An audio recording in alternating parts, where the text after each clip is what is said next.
नमस्कार साथियों, economics classes में आपका स्वागत है। आज हम एक नए टॉपिक को लेकर के चर्चा करेंगे। आज का हमारा टॉपिक है सीमांत प्रतिस्थापन की दर।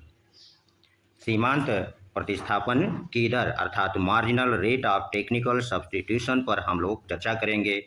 इसे साधन की प्रतिस्थापन दर भी कहा जाता है। चलिए, सबसे पहले हम ये जानेंगे कि सीमांत प्रतिस्थापन दर से क्या आशय है, अर्थात मार्जिनल रेट ऑफ सब्स्टिट्यूशंस क्या होता है, इसको जानने का प्रयास करते हैं।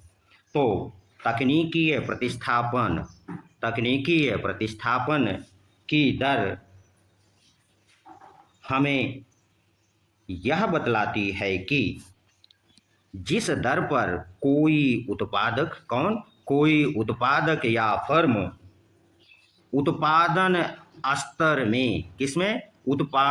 स्तर में बिना कोई परिवर्तन किए हुए साधनों को एक दूसरे में प्रतिस्थापित कर सकता है, प्रतिस्थापन की दर कहलाती है।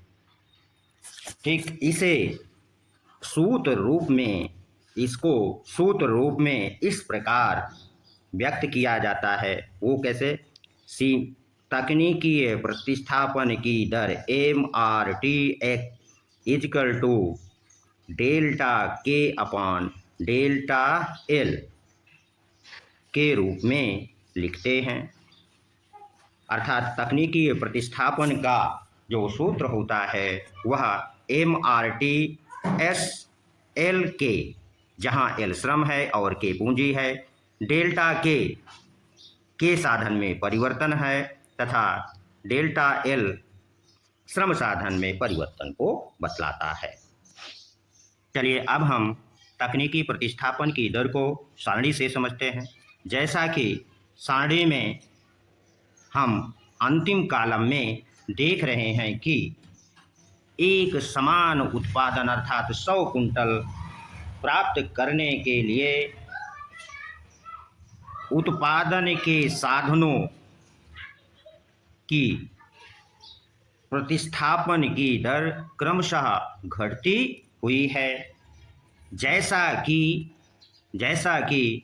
संयोग कौन से संयोग से ए से बी पर जाने पर साधनों के बीच प्रतिस्थापन की दर 1:3 है तथा बी संयोग पर प्रतिस्थापन की दर 2:1 है तथा डी संयोग पर साधनों के बीच प्रतिस्थापन की दर 1:1 है। इससे स्पष्ट है कि एक समान उत्पादन स्तर को बनाए रखने के लिए साधन, श्रम और पूंजी के बीच में जो तकनीकी प्रतिस्थापन की दर घटती चली जाती है। अब प्रश्न उठता है कि तकनीकी प्रतिस्थापन की दर को हम कैसे ज्ञात करें या इसको कैसे मापा जा सकता है, इसकी चर्चा कर लें। तो चलिए, अब हम इस बात पर विचार करेंगे कि तकनीकी MRT SL की माप कैसे की जा सकती है या इसे कैसे ज्ञात किया जा सकता है। तो इसके लिए हम तकनीकी प्रतिस्थापन की दर को समोत्पाद वक्र के ढाल से माप सकते हैं। जैसा कि चित्र में PL रेखा समोत्पाद वक्र के ढाल को व्यक्त करती है और समोत्पाद वक्र पर हम B और C बिंदु, कौन से बिंदु? B और C बिंदु इतने पास रखते हैं जिससे कि कुल उत्पादन में कोई प्रभाव ना पड़े। जैसा कि B से सी तक, बी से सी तक हम नीचे आते हैं तो पूंजी साधन में जो परिवर्तन होता है वह डेल के है और पूंजी साधन के स्थान पर श्रम साधन का जो प्रतिस्थापन किया जाता है वह डेल्टा एल है। अतः हम कह सकते हैं कि पीएल रेखा का ढाल, किस रेखा का? पीएल रेखा का ढाल तकनीकी प्रतिस्थापन की दर के बराबर होगा। क्यों? क्योंकि तकनीकी प्रतिस्थापन की दर को ज्ञात करने के लिए हमने बी और सी बिंदु को इतना पास मान रखा है कि कुल उत्पादन में कोई परिवर्तन ना हो। अतः हम कह सकते हैं कि पीएल रेखा जो समोत्पाद वक्र की ढाल रेखा है,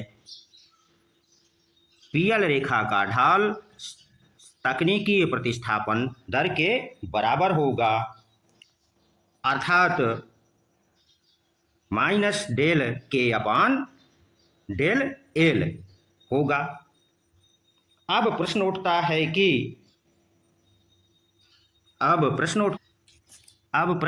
है कि ऐसा क्यों होता है, तो इसे भी स्पष्ट कर लेते हैं। क्योंकि उत्पादन का स्तर क्या रहता है?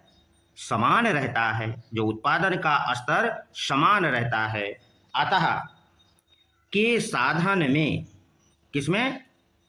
के साधन में, चलिए इस बात को भी हम स्पष्ट कर लेते हैं कि पीएल रेखा का ढाल सीमांत प्रतिस्थापन की दर के बराबर क्यों होता है, इसकी भी चर्चा कर लें। उत्पादन के समान स्तर को बनाए रखने के लिए यह आवश्यक है कि साधन के अर्थात पूंजी में कमी के कारण, किसमें? साधन के अर्थात पूंजी में कमी के कारण कुल उत्पादन में जो कमी होगी, साधन एल में वृद्धि के कारण उत्पादन में होने वाली वृद्धि आपस में बराबर होगी।